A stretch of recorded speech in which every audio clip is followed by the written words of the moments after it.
Hi, and welcome to Top 5. I'm your host, Randall Palmer.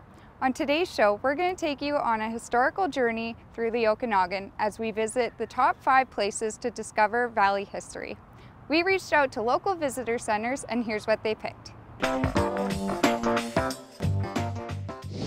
The SS Caboose is the largest surviving sternwheeler in Canada. From 1914 until 1936, it was used as a luxury passenger vessel to transport people and cargo to remote communities along the shores of Okanagan Lake. The massive ship is now a museum on the beach in Penticton. Take a look. The SS Caboose is the largest surviving sternwheeler in Canada. It was used for transporting passengers and cargo to little communities all over the Okanagan. So it stopped in Penticton, Kelowna and Vernon too. We've got a team of volunteers who are working to restore the boat, and thanks to all their hard work, the boat is now open to the public, so you can come and have a look around. The Caboose was one of the largest boats ever built by Canadian Pacific Railways. It was at the height of luxury at the time.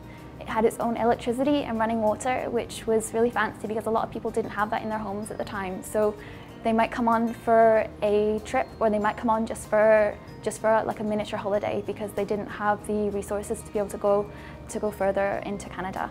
So we're standing right now in the cargo deck. This would have been really busy with coal passers behind me shoveling coal into the boiler. The passengers wouldn't have actually come down here though. They would have been upstairs on the passenger levels. The upstairs is really fancy. It's got new carpets, it's got chandeliers, and it's got mahogany and teak that were shipped in from Australia just to be able to highlight the luxury of the boat. There was a kitchen on this level, and then the chefs would work here from early in the morning till late in the evening, and they'd send food up by dumbwaiter. So the passengers wouldn't actually see all the work happening down here, it would just arrive on the plates looking perfect. There's lots of things to find on board the boat. We've got a model railway that shows the Kettle Valley as it was in the 1930s through to the 1950s. There's 2 little trains that run around, and there's always something new to see. We've got cabins and displays upstairs for guests to explore. There's the original captain's wheel at the very top of the boat, so guests can play up there, and it's really fun for photographs as well. There's always something new to see and to find. In 1949, the city of Penticton purchased the ship for just $1. Next up, we head to the Vernon Museum and Archives for a look at the oldest city in the Okanagan.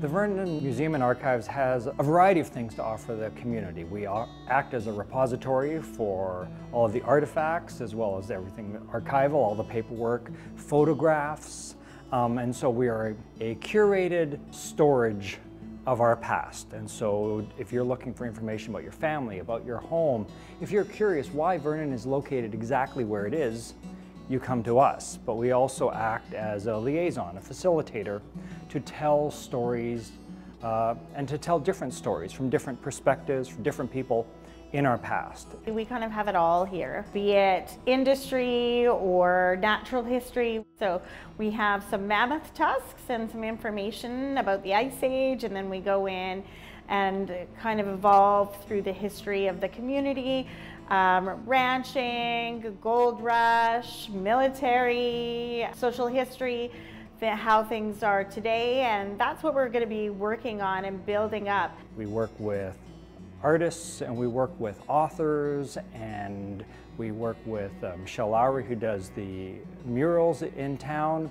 People that are interested in our history and communicating that in different ways. So that's one of our primary goals for people that are seeking knowledge, but we also go out and offer information and knowledge. So my job is the educational coordinators. I go to schools, but I also go and organize adult activities as well, because we all learn different ways. And so we really want to kind of touch everybody in the community in the sense that we really want to represent everyone in the community. So we'll also be doing a lot more outreach and having a lot more multicultural programming here. I think the museum can be a source for just about everybody, because everybody has an area of interest. And Vernon's history is long enough, and it's quirky enough, and it's interesting enough that we will have something that tweaks somebody's fascination. I think for most of us, it's the individuals and the characters and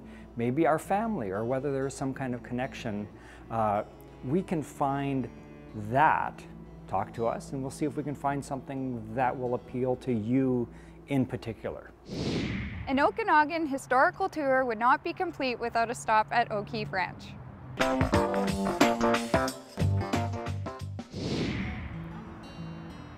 OKeefe Ranch is exactly as old as Canada.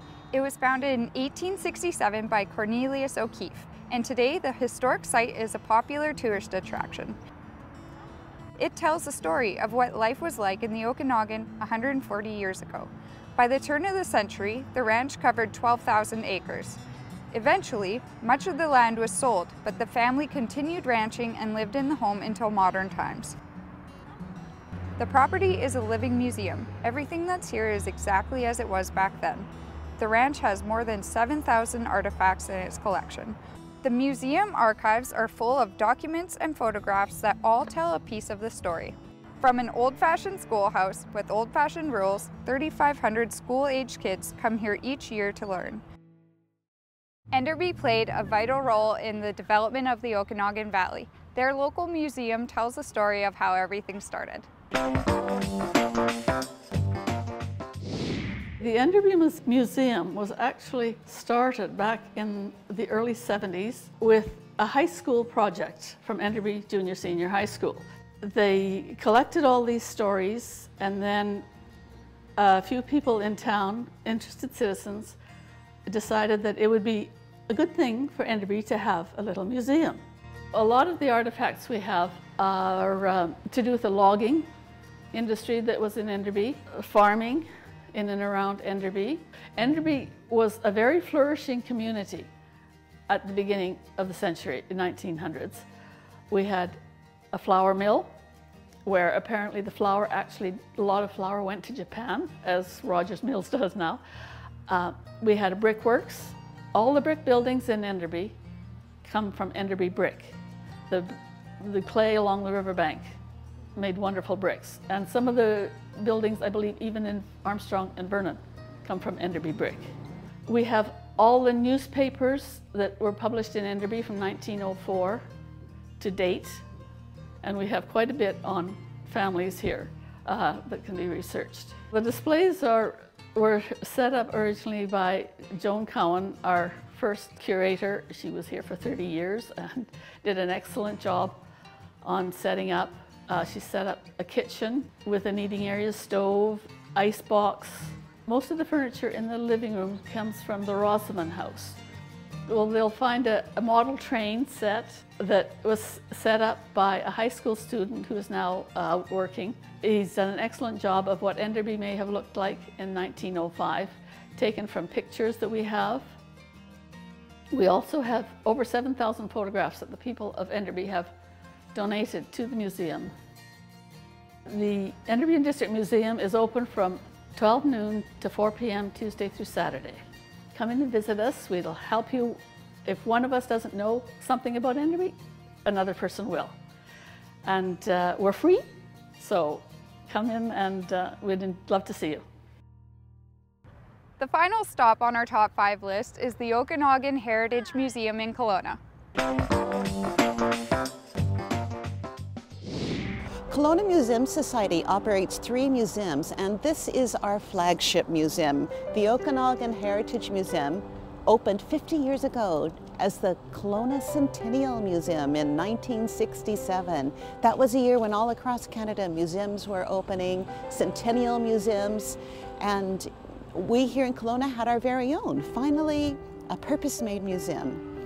And since that time, the community has grown, and so has the museum. And so this year, we are very excited. During the sesquicentennial, we're not building a new museum, we're reimagining the one we have.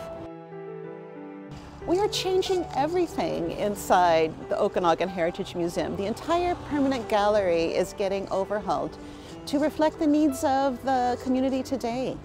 So we're looking at different stories, different voices, different points of views, different ways of telling a story than was museum practice 50 years ago.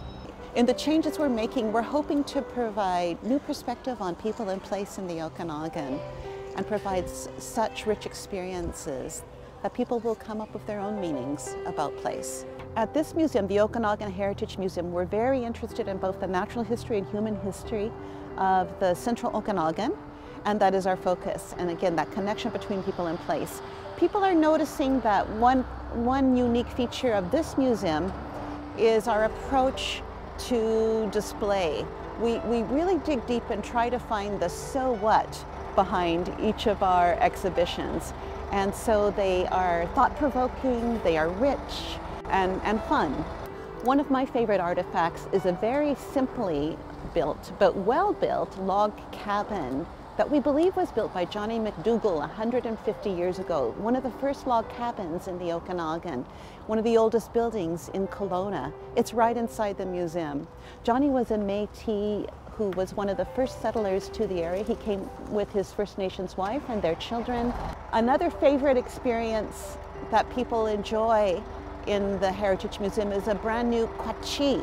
Now people may think of that structure as a kukuli or a pit house or a winter home, but we have learned from the elder Eric Mitchell, who led the design and construction process, that the proper Okanagan or an Insilshan word is kwachi.